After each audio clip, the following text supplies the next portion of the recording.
हाय दोस्तों, मेरा नाम है आकाश और आज हम बात करने वाले आधार हाउसिंग फाइनेंस के क्वार्टर 1 फाइनेंशियल ईयर 26 के इन्वेस्टर प्रेजेंटेशन के बारे में, जहां पर की कंपनी की मैनेजमेंट ने कुछ की इनसाइट्स को बताया। चलिए यहाँ पर आज हम इसी स्लाइड को जो है एक एक करके थोड़ा डिस्कस कर लेते हैं और एज अ निवेशक कुछ इंपॉर्टेंट क्रक्स को निकाल लेते हैं। तो चलिए शुरू करते हैं, लेकिन इस वीडियो में आगे जाने से पहले अगर आप हमारे इस चैनल में नए तो कृपया करके इसे लाइक, सब्सक्राइब एंड शेयर कर लें। सबसे पहले हम यहाँ पर इस कंपनी के फाइनेंशियल हाइलाइट्स की तरफ चलते हैं। वहां पर कंपनी कुछ इंपॉर्टेंट चीजों को हाईलाइट करने का काम किया। आप लोग देख सकते हैं इस कंपनी का जो लोन बुक रहता है उसको एक प्रकार से एसेट अंडर मैनेजमेंट कहा जाता है। वहां पर जो है 22% का इंक्रीज दिखा गया है और यहाँ पर जितना भी डाटा आप लोग देख पा रहे हैं ये ज्यादातर मिलियन में, और 1 मिलियन का मतलब होता है 10 लाख। तो एक पॉइंट अगर आप इधर खिसका देते तो आपको ओवरऑल इस पर्टिकुलर लोन बुक के साइज पता चल पाएगा, जो कि यहाँ पर इस कंपनी का लोन बुक जो है 26,500 करोड़ के आसपास है। आप लोग देख सकते हैं 22% इंक्रीज हो रहा है। इसी के साथ साथ जो लोन अभी फर्दर दिए गए हैं वहां पर आप लोग देख सकते हैं लगभग वो जो है 1900 करोड़ के आसपास है। वो भी लगभग 32% के हिसाब से इंक्रीज कर रहा है। प्रॉफिट आफ्टर टैक्स को आप बढ़ते देख सकते हैं 19% में, लेकिन रिटर्न ऑन एसेट जो है थोड़ा सा घटा हुआ है। इसके बाद थोड़ा अगर आप नीम के तरफ चले, जो कि हो जाता है नेट इंटरेस्ट मार्जिन, तो ये जितनी भी लेंडिंग कंपनी उसका एक आत्मा हो जाता है। वहां पर 10 बेसिस पॉइंट का गिरावट हुआ है। ग्रॉस एनपीए के तरफ चले, क्योंकि ये लेंडिंग की जो बुक रहती है यहाँ पर इसको कुछ ऐसी तरीके से समझ सकते हैं कि कोई भी बैंक है और वो बैंक जो है 100 लोगों को पैसा दिया है, तो ऐसा जनरली पॉसिबल होता है कि 2-4 लोग जो है डिफॉल्ट करे या उनका पैसा जो है एनपीए हो जाए। तो ये कंपनी को उसको अपने बुक में लेना पड़ता है। तो यहाँ पर 2 प्रकार के रेशियो आ जाते हैं, जहां पर कि नेट एनपीए और ग्रॉस एनपीए। तो ग्रॉस एनपीए को आप लोग 1.34 यानी कि 3 बेसिस पॉइंट बढ़ता देख सकते हैं, जो कि थोड़ा एक प्रकार से टेक्निकल स्लो डाउन को बताने का काम करता है। फिर दूसरे स्लाइड की तरफ हम चले तो देख सकते हैं कस्टमर जो है इनके ज्यादातर सैलरीड वाले हैं, जो कि एक प्रकार से 56% लोन बुक का कैटेगराइज करते हैं। इस कंपनी के ब्रांचेस के बारे में, स्टेट्स के बारे में बताया गया है। इसके बाद यहाँ पर आप लोग नीचे सेक्शन में क्रेडिट रेटिंग को देख सकते हैं, जो कि अपग्रेड हुआ है और AA+ हुआ है। इस पर्टिकुलर इन्वायरमेंट में जहां पर एसेट पोर्टफोलियो सब बैंकिंग कंपनी का धीरे धीरे करके डिग्रेड हो रहा है, वहां पर इस कंपनी का रेटिंग अपग्रेड होना एक प्रकार से पॉजिटिव ऑप्टिमिस्टिक सिनेरियो बताने का काम हो रहा है। तो यहाँ पर हमने मोटा मोटा इस कंपनी के फाइनेंशियल हाइलाइट्स के बारे में बात कर लिया। चलिए अब थोड़ा फाइनेंशियल परफॉर्मेंस के तरफ चलते हैं, क्योंकि ये फाइनेंस कंपनी तो इसके कई सारे मैट्रिक्स है जो कि एज अ निवेशक हमें देखना इंपॉर्टेंट हो जाते हैं। यहाँ पर ये कंपनी जो है 2 सेगमेंट में ऑपरेट करने का काम करती है, जिससे इस कंपनी के मेजर रिवेन्यू आ जाते हैं, जिसको कि आप लोग डार्क ब्लू कलर में देख सकते हैं और रेड कलर में देख सकते हैं। यानी कि घर के लिए कोई व्यक्ति लोन लेता है तो जमीन वमीन एज अ कोलेटरल हो जाती है, लेकिन उस घर को रख के कोई दूसरे चीजों के लिए पैसा लेता है तो उसको भी ये देने का काम करती है कंपनी, जिसको कि एक प्रकार से रेड कैटेगरी से डिनोट करके दिखाया गया है। ये दोनों के दोनों जो है साल भर साल में जो है धीरे धीरे करके इंक्रीज होते जा रहे हैं। यहाँ पर रिटेल होम लोन का परसेंटेज जो है बढ़ता जा रहा है और रिटेल अदर मॉर्गेज लोन, यानी कि वही जैसे कि हमने बताया घर को गिरवी रख के लोन लेने का काम, वो भी बढ़ते जा रहा है धीरे धीरे। और इस पर्टिकुलर चीजों को देखने का 2 तरीका है। यहाँ पर लोगों का डिस्ट्रेस बढ़ रहा है, इस वजह से भी ये पर्टिकुलर लोग जो है अपने घर के ऊपर लोन ले रहे हैं, या लोगों को जो है कुछ और चीजें करनी हो जिसके लिए कि उन लोग जो है सिक्योर तरीके से कम इंटरेस्ट रेट में लेना चाहें। क्योंकि अगर हम पर्सनल लोन की बात कर ले तो पर्सनल लोन में हाई इंटरेस्ट रेट चार्ज किया जाता है। तो जो समझदार कस्टमर रहते हैं अपने घर को गिरवी रख के जो है लोन लेने का काम करते हैं, इस वजह से भी यहाँ पर बढ़ सकता है। इसके बाद यहाँ पर एक इंपॉर्टेंट स्लाइड लिखा गया है, जिसको कि आप लोग देख सकते हैं। यहाँ पर ईयर और क्वार्टर ऑन क्वार्टर बताया गया है। जैसे कि हमने बात किया था अपने पिछले वीडियो में इस पर्टिकुलर कंपनी से रिलेटेड, कोई भी फाइनेंस कंपनी या बैंकिंग कंपनी पीछे से पैसा उठाती है और सामने लैंड करने का काम करती है। तो जब वो पैसा उठाती तो उसका कुछ कॉस्ट होता है और लैंड करने के बाद उसको कुछ मार्जिन बचता है। तो ये दोनों के बीच में जो स्प्रेड रहता है उसके बारे में बताया गया है। तो जैसे कि आप लोग देख सकते हैं ईयर वाइज में अगर देखें तो इसके जो पोर्टफोलियो है उसमें कंपनी जो है 13.9% का जो पैसा कमाने का कोशिश कर रही है, जिसको कि एक प्रकार से यील्ड के हिसाब से बताया गया है। उसके बाद हम कॉस्ट ऑफ बोरोइंग को देखें तो धीरे धीरे करके बढ़ रहा है, क्योंकि पिछले कुछ समय में इंटरेस्ट रेट थोड़ा बढ़ा था और जो कि अभी क्वार्टर ऑन क्वार्टर में घटते जा रहा है। इसी तरीके से हम अगर क्वार्टरली रिजल्ट में देखें तो यहाँ पर पहले 5.7% का स्प्रेड था जो कि 5.8 बढ़ के हुआ है, जो कि एक प्रकार से अच्छा है। इसके बाद आप पोर्टफोलियो यील्ड को और कॉस्ट ऑफ बोरिंग को देख सकते हैं, जो कि कॉस्ट ऑफ बोरिंग जो है धीरे धीरे करके नीचे जा रहा है। ऐसा इसलिए हुआ है क्योंकि हाल फिलहाल के समय में आरबीआई ने रेपो रेट में कमी हुआ है, इसके कारण। इसके बाद हम इस कंपनी के एसेट के तरफ चले तो हम कभी भी लोन लेते हैं अपने घर के लिए तो हमारे लिए वो लायबिलिटी हो जाता है, लेकिन वही चीज कंपनी के तौर पे देखें तो उसके लिए एसेट हो जाता है। क्योंकि मान लेते हैं कि मेरे पास अगर 100 करोड़ रुपए और एक एक व्यक्ति को मैं होम लोन दिया तो आने वाले 20 साल में जो है मेरे पास कैश फ्लो आते जाएगा, तो वो मेरा एक प्रकार से एसेट हो जाता है। और उसकी पर्टिकुलर फाइनेंशियल पोजीशन को देखना बहुत ज़्यादा इंपॉर्टेंट हो जाता है, क्योंकि अगर वो व्यक्ति स्थायी तौर पे काम कर रहा है या दुकान उकान पे डिपेंडेंट है तो उसकी दुकान की अर्निंग ऊपर नीचे होगी तो उसके जो ईएमआई भरने की ताकत है उसमें भी ऊंच नीचे आएगा। उस वजह से कंपनी के जितने सारे एसेट है उसमें फ्लक्चुएशन होते रहता है। इस वजह से हम लोग जो है पर्टिकुलर एसेट की क्वालिटी को देखना इंपॉर्टेंट हो जाता है।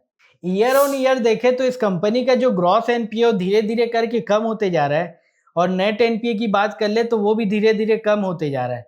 लेकिन हाल फिलहाल में 2026 में देखें क्वार्टर 1 फाइनेंशियल ईयर 26 के, तो वहां पर जो है थोड़ा इंक्रीमेंट हुआ है नेट एनपीए टू एयूएम का। इसके बाद इसके प्रॉफिटेबिलिटी रेशियो के तरफ हम चले और रिटर्न रेशियो के, तो आप लोग देख सकते हैं इस स्लाइड में बहुत अच्छी तरीके से बताया गया है, धीरे धीरे करके इंप्रूव होते हुए बढ़ रहा है, जो कि एक प्रकार से ऑपरेटिंग लीवरेज को भी बताने का काम कर रहा है। जितना ज्यादा ब्रांचेस हो जाएंगे, जितना ज्यादा चीजें हो जाएंगी तो इनका एफिशिएंसी जो है बढ़ जाता है। तो यहाँ पर ये सारी चीजें शो हो रही हैं। तो चलिए यहाँ पर थोड़ा कंपनी से रिलेटेड जान लेते हैं, जहाँ पर कि इस कंपनी की मैनेजमेंट ने बहुत अच्छी तरीके से इस स्लाइड में बताया।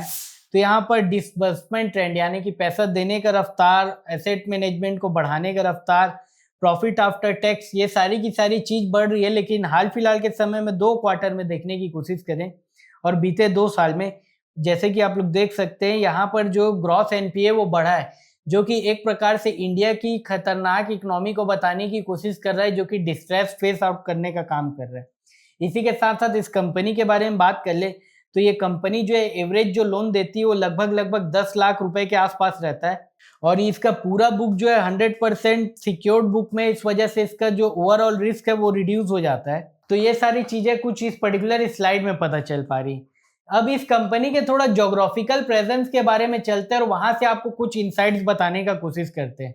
तो जैसे कि आप लोग देख सकते हैं ये कंपनी का प्रेजेंस जो है 22 स्टेट में है और रेड कलर के स्टेट्स को आप लोग देख पा रहे होंगे जो कि महाराष्ट्र के और उत्तर प्रदेश के हैं। और हाल फिलहाल के समय में जो डोनाल्ड ट्रंप ने टैरिफ लाया है तो उत्तर प्रदेश में कई सारे जो चमड़ा के व्यापारी हैं जिसका टैरिफ बढ़ने के कारण उनका प्रोडक्ट जो है ज्यादा बिक नहीं पा रहा है और उस पर्टिकुलर सेक्टर में जो है बहुत ज्यादा रोजगार दिया गया है और टेक्सटाइल सेक्टर में जो कि यहाँ पर एग्जिस्ट करते हैं, जिस वजह से इस कंपनी ने उस पर्टिकुलर कस्टमर के कैटेगरी को भी लोन दिया होगा। तो आने वाले समय में इसके ग्रॉस एनपीए और नेट एनपीए को हमें देखना बहुत ज्यादा इंपॉर्टेंट हो जाता है। और क्योंकि इंडिया जो है टेक्निकली स्लो डाउन फेस कर रहा है, इसके साथ साथ इसका ज्यादा एक्सपोजर कुछ स्टेट में और हाल फिलहाल के समय में जो बाढ़ आया उस वजह से भी कई लोगों का जो पेइंग कैपेसिटी वो रिड्यूस हो जाता है। तो यहाँ पर आगे चलते हुए हमें कुछ देखना चीजें इंपॉर्टेंट हो जाता है। लेकिन ओवरऑल अगर हम देखने की कोशिश करें स्टेट वाइज तो ये कंपनी जो है अदर स्टेट में बहुत अच्छी तरीके से डाइवर्सिफाई करके अपना प्रेजेंस भी रखी है और इसके asset wise asset under management भी देख सकते हैं स्टेट वाइज, जो कि बहुत अच्छी तरीके से बताए जा रहे हैं। इस कंपनी के ब्रांचेस के बारे में बताया गया, आप लोग देख सकते हैं मेन ब्रांच में 5 आदमी और लास्ट ब्रांच यानी कि छोटा ब्रांच रहता है वहां पर 1 आदमी, और ये दोनों के बीच में जो ब्रांचेस रहते हैं यहाँ पर धीरे धीरे करके जो लोग रहते हैं वो कम हो जाते हैं, जिस वजह से कंपनी जो है एक प्रकार से अजाइल मोड में काम करती है। अजाइल यानी कि फ्लेक्सिबल तरीके से काम करती है, जिसके कारण इस कंपनी का कॉस्ट जो है थोड़ा रिड्यूस हो जाता है। क्योंकि ये फाइनेंस कंपनी जैसे कि हमने ऑलरेडी बात किया पैसा उठाने का काम करती है, तो अलग अलग इसके फंडिंग सोर्स आप लोग देख सकते हैं। यहाँ पर टॉप प्रोमिनेंट प्राइवेट सेक्टर के बैंक और जो है पब्लिक सेक्टर के बैंक है जैसे SBI, UCO, city bank, HSBC, यहाँ से पैसा उठाने का काम करती है। इसके साथ साथ नाबार्ड के साथ और डोमेस्टिक फाइनेंशियल इंस्टीट्यूशन कई सारी जगह से पैसा उठाने का काम करती है और इनकी जो बोरोइंग कॉस्ट है धीरे धीरे करके बढ़ी है पीछे फाइनेंशियल ईयर में, आप लोग देख सकते हैं। और हाल फिलहाल में जब इंटरेस्ट रेट डाउन हो रहा है तो वो नीचे भी आते जा रहे हैं। तो चलिए अब हम यहाँ पर थोड़ा इस कंपनी के प्रॉफिट एंड लॉस स्टेटमेंट को स्टडी करने का कोशिश करते हैं। तो यहाँ पर आप लोग देख सकते हैं ओवरऑल ईयर और ईयर की बात कर ले तो हर चीजों में ग्रोथ है, क्योंकि इनके ब्रांचेस ग्रो हो रहे हैं और इनका AUM ग्रो हो रहा है। लेकिन उसी के साथ साथ इसके क्वार्टर ऑन क्वार्टर के तरफ हम चले तो यहाँ पर जो प्रॉफिट बिफोर टैक्स और आफ्टर टैक्स में कमी आ पा रही है। ऐसा इसलिए होता है क्योंकि जो बैंक रहता है उसके अगर घाटे आते हैं, यानी कि जो पैसा लैंड करता है, जिसको कि हम आगे भी चल के देखेंगे, तो कस्टमर जो है कभी कभी 1 महीना 2 महीना 3 महीना के बाद पेमेंट करता है, तो वहां पर डिस्ट्रेस बढ़ जाता है, जिस वजह से पर्टिकुलर बैंक या पर्टिकुलर इंस्टीट्यूशन उस लोन की रिकवरी करने के लिए अपने प्रॉफिट में से कुछ पैसा जो है प्रोविजन करके रखता है, जिस वजह से उसके प्रॉफिट का जो नंबर है वो कम आ जाता है। इस वजह से हम लोग जो है क्वार्टर ऑन क्वार्टर प्रॉफिट में जो है गिरावट देख पा रहे हैं। लेकिन अब इंटरेस्ट इनकम की बात कर ले, फाइनेंस कॉस्ट की बात कर ले, कंप्लायंस की बात कर ले, कई सारी क्रेडिट कॉस्ट की, तो वो सारी की सारी चीजें बढ़ी हैं। इसके बाद हम इस कंपनी के बैलेंस शीट के तरफ चले तो आप लोग देख सकते हैं रिजर्व एंड सरप्लस जो है धीरे धीरे करके बढ़ रहा है, बोरोइंग भी बढ़ रही है और ट्रेड पेबल और कई सारी चीजें जो है बढ़ रही है, जो कि एक प्रकार से अच्छा है। और इसके साथ साथ आप नीचे में देख सकते हैं, जिसके कि हमने सर्कल करके बताया, इस कंपनी के पास टीयर 1 और टीयर 2 कैपिटल है। टीयर 1 कैपिटल यानी कि इस कंपनी के कैपिटल हो जाता है, और ये कैपिटल जो है लगभग 44% के आसपास है, जो कि आने वाले समय में थोड़ा भी अगर डिस्ट्रेस होता है तो इस कंपनी की जो फाइनेंशियल पावर को बताने का कोशिश करता है, जो कि झेल लेगी ये कंपनी। इसके बाद यहाँ पर हम सबसे मोस्ट इंपॉर्टेंट चीज के बारे में बात कर लेते हैं, जो कि इसकी एसेट क्वालिटी को बताने का काम करता है।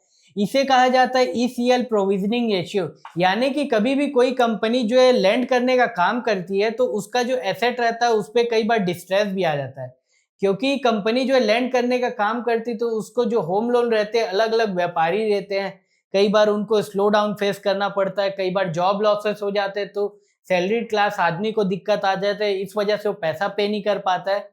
तो उन सारे के एसेट्स को जो है हर मंथ ऑन मंथ और ईयर ऑन ईयर जो है रिव्यू किया जाता है और उसको अलग अलग DPD बकेट में रखा जाता है। अगर हम यहाँ पर स्टेज 1 की बात कर ले तो ऐसा व्यक्ति जो कि 1 महीना के अंतराल में पैसा जमा नहीं किया है तो वो इस कैटेगरी में आ जाता है। फिर ऐसा व्यक्ति जो कि 1 महीना से लेकर 2 महीना के बीच में नहीं दिया है, यानी कि 30 से 60 दिन के पीरियड में, वो सेकेंड कैटेगरी में आ जाता है। फिर ऐसा व्यक्ति जो कि 60 दिन से ऊपर और 90 दिन के नीचे दिया है वो कैटेगरी में आ जाता है, और जो 90 दिन के भी ऊपर जाता है वो कैटेगरी 3 के B एरिया में है।